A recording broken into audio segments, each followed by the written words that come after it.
If I were to ask you, what's the most important thing to you in the whole world? You'd probably have an answer. You might have to think for a second or two, but you'd give me an answer. If you're a Christian, I hope you'd say it's God. But how do you know that that's the most important thing to you? Is there a way to tell if that's true? Because remember, the heart's deceitful. And of course, we would want to give the right answer, the Sunday school answer, the answer that's pleasing to the pastor.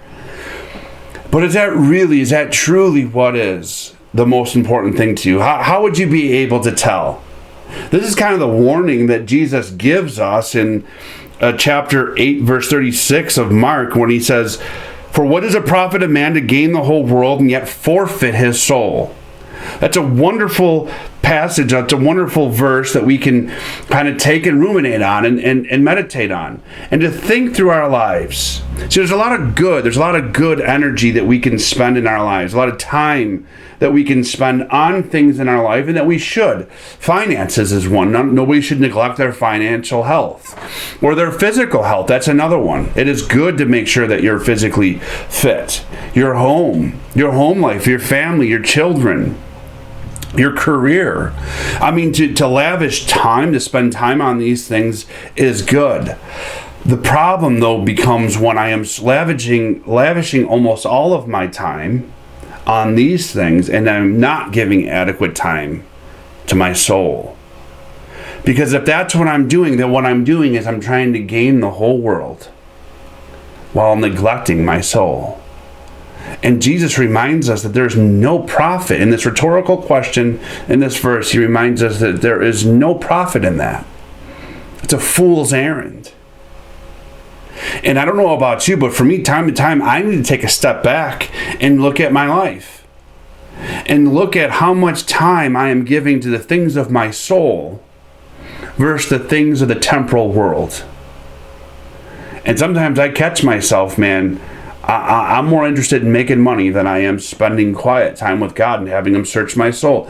I'm more interested in spending time in entertainment than I am using that time for prayer. See, I don't want to have this lopsided thing. There's this call to nurture and to take care of our soul. And that involves time. And I'll tell you, one of the things that I've heard, and one of the excuses that I've even made myself is, well, I don't have time to read the Bible. I don't have time to engage in prayer. I don't have time to join a small group to fellowship with Christians outside of just Sunday morning. I just don't have time for these things. Well, be careful. Be careful, because what you're giving your time to is what you're cherishing. It's what you're trying to gain. And so that sort of thinking makes me fall right into this verse, that I am trying to profit the world at the expense of my soul. And there is no profit in that. That only leads to death.